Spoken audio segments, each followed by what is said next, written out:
So today's we're gonna start this section is talking about our alumni success stories and how our alumni are able to land a job in the data field. I believe if you are interested in this career, and I think you can learn lots of good learning paths or insight from our alumni. So actually, before we get started, I want to know like where the audience come from. So myself, I'm from Canada, and I know like lots of people come from United States. And also, I would like to know the audience: you are new to the industry, or you are career switcher, or you are already in this learning path, and you want to learn more information from our alumni. Okay, so and also meanwhile, if you have any questions, you can always post your questions in the chat. Okay. So yeah, so actually before we start, I just want to quickly introduce to our boot camps. And our boot camp will be have full-time boot camp will start on May 6th, and the part-time will start on June 25th. So normally our students' experience is first of all they take the boot camp starting for 3 months for full-time, 6 months for the part-time, and they will enroll to the real cloud projects. So that's part, they will get some work experience by complete the project for a company, could be like a large company, could be a small company, based on your personal preference and based on the availabilities. And also we will have a one-on-one mentor support. And at the end of the day, you are able to land a job. And so you will have 3 portfolio projects complete in this learning, and also you will get more real-world experience by complete the project from the real client projects. And also we will have workshops, and also you have one-on-one career mentors. Okay? So quick overviews is you for the full time will be 3 months learnings. You will learn SQL, Python, data science skills, machine learning, big data, and also you will have 3 portfolio projects.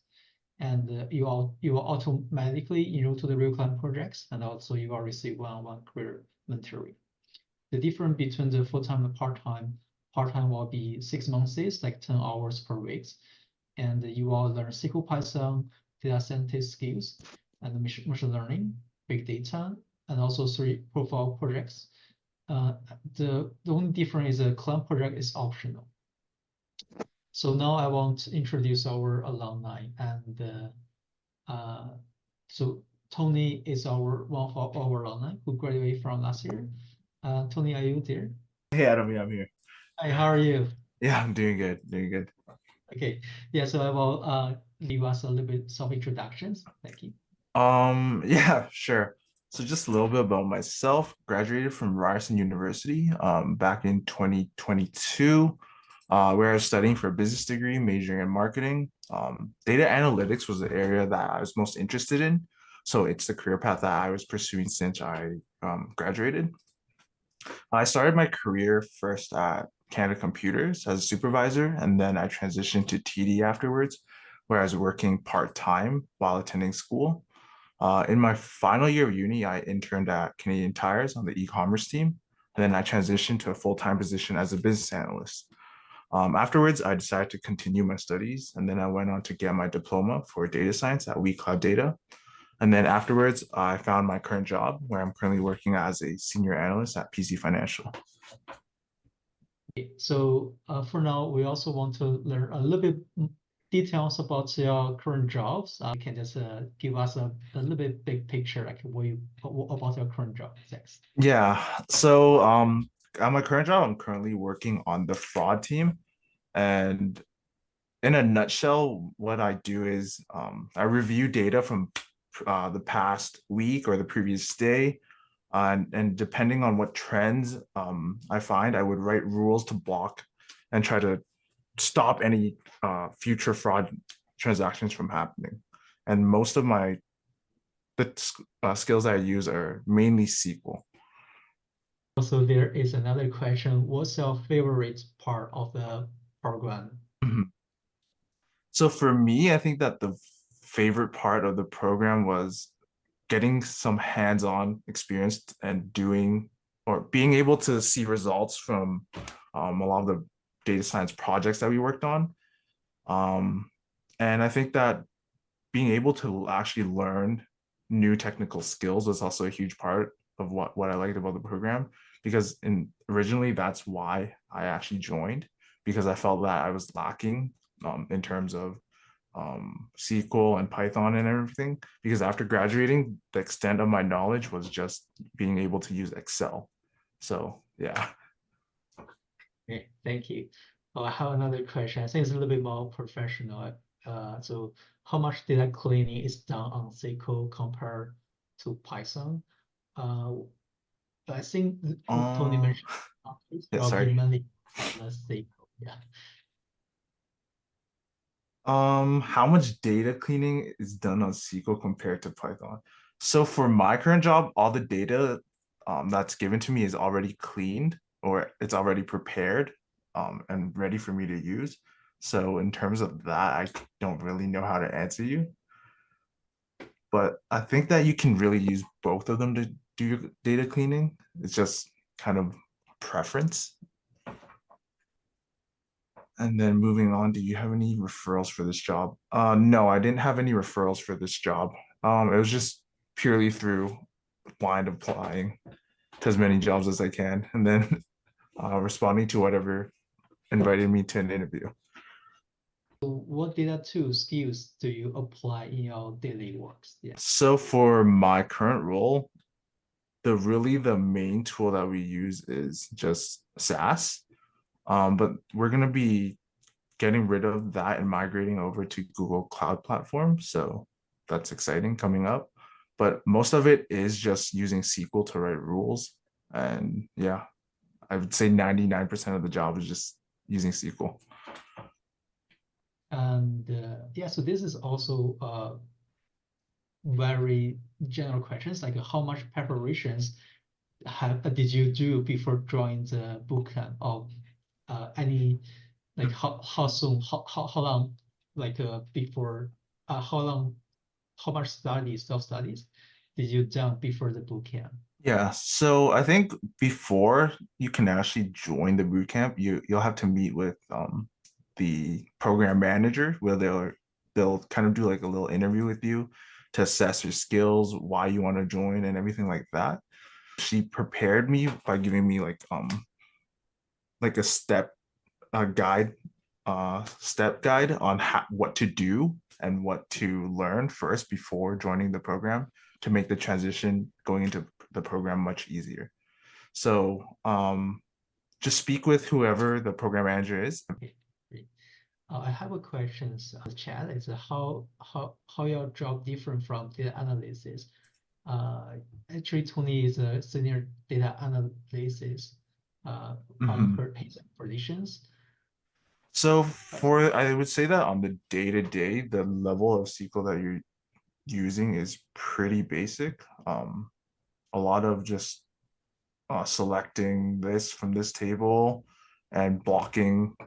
Um, if it fits a certain criteria, then you would block it. So day to day is really basic. However, I think the extent of the difficulty just goes to when you're trying to join different tables together, like using inner joins, left joins, right joins. So I think the hardest part of this job is figuring out the strategy on what you want to do, whereas the technical part is not as advanced. So it's more so on the strategy side. That's harder. Yeah, totally agree. For the next one, and I have another questions. How intensive was like the boot camp is, and how many hours did you spend on a day or week on learning? How intensive was it? So I would say that compared to a normal lecture, it was definitely a little bit more fast paced, because you're trying to store or put a lot of knowledge into a 3 month period. And often I would say not a lot, but it would go a little bit overtime um, on the day to day. So after the usual 3 to 4 hour lectures, I would spend another 2-3 hours just doing the homework or whatever assignment was given to me. And in addition to that, there's also like TA hours where you could go to get help for any concepts that you didn't understand. So depending if you already have some prior knowledge to what you were learning, I guess it could be easier for some people, but for others, it might be a little bit more challenging. But I would say that also because it's an online lecture, I I found myself going back to the recordings a lot and just rewatching them as well. So I definitely spent quite some time, maybe 30 to 40 hours a week. Another questions, and can you provide additional insights into your personal journeys and the experience that brought you to where you are today? So any additional insights? I would say that if I had to redo this over, I would definitely take advantage of the mentor um support quickly, because I found that after so when you work with the mentor, some of the things that they help you on is, resume revisions and giving you advice on how to search for jobs online.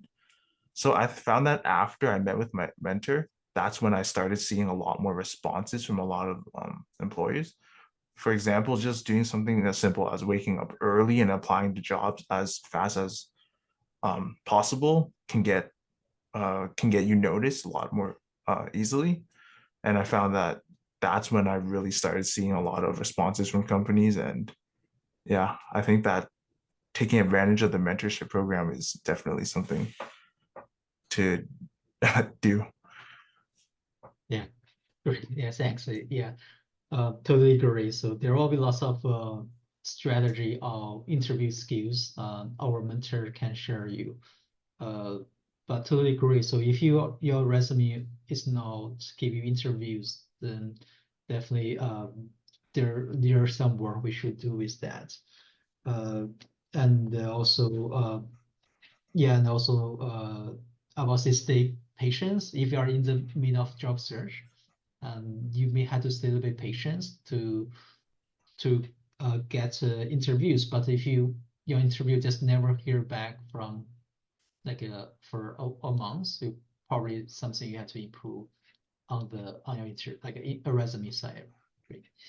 Oh, and just to add on a little bit more, I would say that even after the program is done, just take maybe or an hour or two every day and just keep on practicing SQL on sites like HackerRank or LeetCode. Because for most of the live coding challenges I did for interviews, most of them were consisted of just SQL, very little Python, I would say. Um, and yeah, I think that just being able to practice that and just being familiar with um, the questions that are presented online, because eventually what everything that you're going to do on HackerRank and LeetCode, the questions that are presented during interviews are going to be really similar, just maybe tweaked a little bit. So yeah, just practice and eventually you'll get the hang of it. Okay. So let's move on to the next questions. I think Tony already answered this question. What was your boot camp experience like overall? Yeah. So if you have any adds on to these questions, and, yeah, please let us know. Yeah, I think it's pretty much what I said before. Just the boot camp is what you make of it, right? If you're willing to spend the time and effort in putting into it, then you'll come out successful and you'll do well on the client projects, and then you'll be able to showcase your skills during interviews, right? But so it's just a matter of how much effort you put into the boot camp. So I would say that for me overall, I just because I do spend a lot of time going over concepts, so I found myself rewatching recordings over and over again. So for me, that was a little bit intensive, but I found that it did really help when I did go over to my client projects, because that's when I feel like I was really able to put the skills I learned into practical use, and that's when I really started to learn a lot more. So yeah. Okay. So just to answer the question, did I have any projects on my portfolio? Starting off, I did include some of my projects in there because I used it mainly to showcase some of the tools that I used, because I also had a section on my resume where I did list like all the tools I use, for example, like Tableau, Plotly, Linux, PySpark, and etc. So mainly, if you find that you don't have too much real world working experience or professional experience to putting the portfolio projects on is a good way to fill in the gaps and just have something to showcase for employees to see. Uh, okay, so there's a question about how much did you learn from bootcamp instructor, and how much did you learn on your own? So I think that a lot of the things that they teach you during the boot camp are like the important foundations that you need to be able to be successful in this field, right? However, when it comes to like coding and all this stuff, there's a lot of ways that you can arrive at a solution. So there's a lot of things that you're going to be Googling a lot as well on how to solve a problem. So at the same time where you're learning a lot of the syntax and libraries on what to use, I found myself Googling a lot as well on how to solve a lot of these problems. And while you're Googling, you're also going to learn about like a lot of uh, other libraries that you can also use. And so I would say it's kind of like 50-50. Sorry, would you consider doing it all along had you known the curriculum and the learning parts? Um, I think that even knowing the curriculum and learning path, doing it alone, naturally, as you do it, there's going to be questions that come up. And if you're doing it alone, where are you going to get these answers from, right? And at the same time, I also think that one of the most crucial parts of this bootcamp was having the real client project experience. And being able to have that is really what helps your resume stand out. So if you're doing this alone, you're not going to be able to have that experience, right? So knowing this, all of this, I would still um, sign up for the boot camp. Um, so what skills help you pass the interviews? So I think that the key skills that you'll need for interviewing are, well, just starting off, obviously, I think communication skills is really important. Being able to explain your thoughts and how you come to solve a problem is really important. And just being able to answer a combination of, situational and behavioral questions as well. So for this, I would say that, just take the time and practice at any interview opportunities that you get, just accept them, even if you're not going to be accepting the job. Just having the opportunity to interview someone will give you that practice, and naturally you'll become more comfortable with it. And then like the second part would be, I think as mentioned this, but just to practice your technical skills as well and just keep them refined and just practice and practice and practice, because eventually the questions will be the same and you'll be familiar with them and you'll be able to pass with flying colors. For me, they knew that I didn't have too big of a fraud background. I mean, the extent of my fraud knowledge was just as a basic TD teller frontline. So, but what they really needed was someone who had the data skills, because I think that the domain knowledge could be learned on the job as you're working with the data, and slowly you'll be adjusted to what kind of data you're working with. So for my role, they were mainly looking for someone who had the technical skills to do it. And then the domain knowledge naturally came as you worked on the job. So what were the most important factors in become a successful bootcamp graduate? Um, so the most important factor was once again, having something to showcase on your resume, because that's what's going to help you. That's what's going to help you stand out versus, other graduates, even from universities or colleges. Having the real world experience means you've already been a part of company culture and you already had the experience of working and delivering real world results, and that'll really help you stand out. And I also think that being able to practice a lot of SQL was also helpful because when it comes to live coding, you're going to be prepared and you're going to be able to pass it easily. So just, I guess, to answer this question is just to focus on refining your technical skills and also being able to answer any questions that come up about your working experience. So last questions from the slides is how has your life changed since graduating from WeCloudData and enter the industry workforce? Yeah, for me, what I wanted to do, since even in university, was to pivot into working a more data related role. So I think that graduating from WeCloud and having the opportunity to work with different companies really gave me the opportunity and the skill sets I needed to succeed in finding my current job. So I think that my life has changed a lot better. The pay compared to what I had before was much better too. And thankfully for me, I was able to find a senior role as my first job afterwards. So just in general, I would say no regrets signing up for the boot camp, and I enjoyed it a lot. Here's a question by Arzu. So I think that for a lot of, or at least during the time that I was looking on LinkedIn, a lot of the intern positions that you'd see required you to be in like some sort of co-op program while you were at a university. So that kind of canceled out a lot of jobs for me. I think that also going into data science directly is a little bit more challenging because you'll see that a lot of the job postings online require like a master's or like a PhD and requires like 5+ years of experience.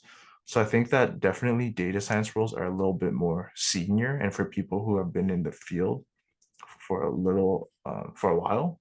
So for me, naturally, I started going for data analyst roles or BI roles first, and I had a lot more success in getting interviews from those positions first.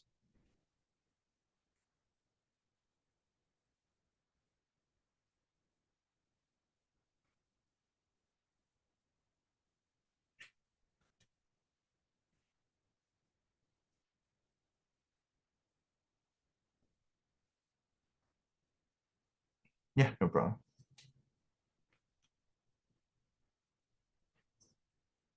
Do I have to do segmentation at work? No, most of my work just revolves around building rules. Not much segmentation that I have to do. Just mostly just looking at fraud trends and trying to build rules around that. Yeah, so Tony, I think I have another questions for, so do you have chance using Python during your daily work? Uh-huh. No. Generally, I would Okay. say like 99% of the work that I'm doing just is just using SAS and SQL. My role doesn't have to do any dashboard building or any visualizations. It's purely just focused on writing SQL code. There's other members on the team that create the dashboards that we need, and if we have any requests, we would tell them what we want to see. So Catherine said, I'm going to be a data analyst intern this upcoming summer. However, I'm a computer scientist student. Likewise, I really want to pitch the company to be in data engineer, software engineer roles. Do you think company would generally consider this when converting to full-time position? So I think that having a computer science degree definitely puts you, helps you stand out a lot. For example, someone like me, right? I only had a business degree, so I didn't really have the tech background that you would have. So I think that having a computer science degree will really help you stand out.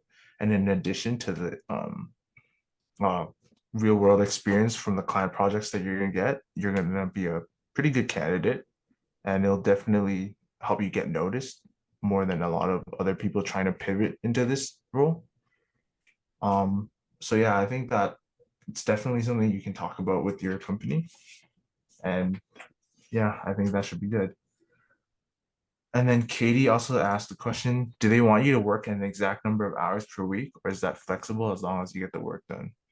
So the company culture at PC Financial is really lenient. Um, my manager at least is really flexible. He even asked me like, hey, do you have any errands to run? You can just go ahead and run it. So I want to say every company is going to be different, but at least for me, my team at PC Financial, they're really flexible as long as you get the work done. I think the main thing during this section I want to point out is first of all, you want to have a fundamental knowledge on the data science or data analysis side. So you get some experience from the projects. With this project, and you can use it on your resume and get more interviews. And then you want to pass interview, and then you get a job offer.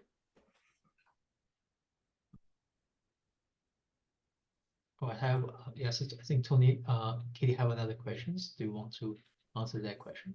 Yeah, do you get good life work so in data analyst roles in general? So I'll try my best to answer this question because this has really been my first data role. But during some of the interviews I've done, for example, like with I think one of them was with LG. I know that LG follows a Korean work culture, right? And they're more stingent on work-life balance, and they tend to go into OT a lot. So comparing PC Financial to LG, I think that the work-life balance at PC is much better. So I think that it really varies from company to company rather than the role. Um, so for me at PC, it's been pretty good so far. Uh, I get to kind of go in. Um, they don't really care as long as you're in office during core hours, 10 to 2. Afterwards, you can kind of leave whenever you want or go in whenever you want. And you do have to go in 3 days a week. However, the 3 days is kind of you get to choose which 3 days, which is nice. And yeah, so for me so far, the work-life balance has been pretty good. I've only really had to work past 5 like once or twice. Most of the time I'm off by 4. So it's not bad. Okay. Tony, I have another questions. I think more about the real climb projects. Yeah. For the real climb projects, in terms of I will say in terms of the workload, uh, like how the real climb project, like how many hours you spent to complete the real climb projects, and what happened when you complete projects? So during my time there, I was actually able to do 3 client projects. So I was able to fill in my resume with a lot of info, which was helpful. But I think it really depends on the client that you're working with as well. For example, the first client that I worked with was smaller. So I think I was working with one other student with my um, manager as well. And we would have, weekly checkpoints and milestones. And that was basically the extent of what we needed to do. So for my first project, I think I was working maybe 10 to 15 hours a week. And that was okay. But my last client was working with the Globe and Mail. Um, that one required a lot more uh, time commitment into the job because with the Globe and Mail, because they're obviously a bigger client, right? So their needs are going to be more as well. I was working with 2 other students as well as 2 managers at the same time. And I think during that project, I was putting in maybe 25 hours a week. So it really depends on the clients and their needs.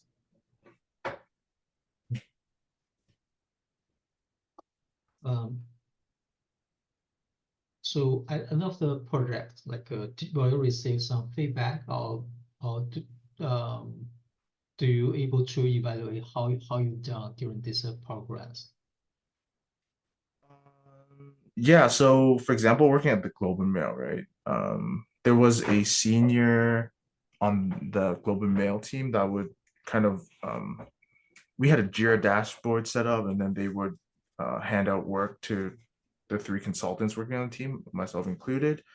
And you would, I think you would know when it, because a lot of it, what we were doing was creating dashboards, right? So if the dashboard wasn't displaying anything correctly or the numbers were incorrect, you would kind of know already because the dashboard would be it would just not work, right?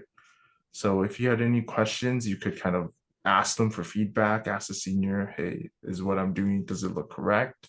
So at the same time that you're helping the client, you're also helping yourself, right? Because you're getting the opportunity to play with real world data and you're being able to deliver real world results. So it's like a win-win for both of you. So is it common to misinterpret data? So I think when it comes to this, it's just like more so, um, I wouldn't say it's common or uncommon. Because for me, if I ever had a question about anything, I would ask. And that usually solves a lot of the mystery behind any questions I would have. But it's usually when it comes to results, like for example, you create a dashboard and then you're just trying to figure out, hey, what is this dashboard trying to tell you? That's usually where most of the confusion I had um, during my real world projects. So I don't think there's too many mistakes on how to, I mean, I guess there is, but it's just how do you usually interpret it? Um, so it kind of goes both ways, I guess. I don't, I'm not sure if I answered your question, but um, I think the visualization is one of the tools to yeah. prevent, right? So visualization is tools for you to prevent or figure out if that's the problem from the real data, or there will be some, when you do the data integrations or data transformations, anything, or could be a duplicate data, but still there will be require EDA and visualizations, and also maybe you want to discuss with a group and figure out. I think the mistake gonna be happen all the time because there are lots of things you're not able to catch, especially it could be very complex in the database. There, and I think for Tony, for his side, since he don't need to worry about the cleaning, which is reduce that the possibility of the mistake. The data is clean, is ready to use, right? So definitely when you do the in the data pre-processing, there will be lots of challenge. Yeah. So I think Sagar had a question as well. What resources or strategies did you find most helpful in securing job opportunities post bootcamp? So this is where I think the mentor support really helped, at least for me, because he really, so when I met with my mentor, one of the first things that we did was we went over my resume and how we could improve it, what I should be putting in. So for example, in your resume, I think that one of the most important things you should have is like numbers that show results of like what you did. So for example, like, hey, I built data visualizations using Tableau and reported over 30 KPIs. I was able to reduce or increase efficiency by 50%. You know, just having numbers there will really help you stand out. And there's also like job searching strategies that he taught me. For example, so during 2023 or last year was when I was really doing my job search. And it was during this time where there's a lot of layoffs and a lot of people were also job searching like me, right? And you'll find that even job postings that were a day old, they would have over 500 postings easily. So one of the things that he taught me was to filter your job searches by like most recent. So that way you'll see the jobs that are posted the most recently, and then you can apply right away. Because I think for most jobs, after they hit a certain limit of applicants, they kind of stop looking. So you want to be within like the first 300 or 200 or whatever the number is. So the point is you want to apply as quick as possible to any new job postings. But I'm sure a lot of this will go, your mentor will go over with you. And then to answer Kathan, as a data analyst, how did you interact with clients, like soft skills perspective? So I think that during the client projects is good opportunity for you to really step up and be able to develop these skills. There wasn't like a specific strategy I used. It was more so just going out there and getting experience and just actually being able to talk to the client, because here the stakes aren't as big as if you were really working at a real full-time job, right? Because here the client understands that you're still a student and you're still learning and you're a fresh graduate. So I think that during this time is when you should really take on more responsibility and being able to talk to your client, given it any chance that you have.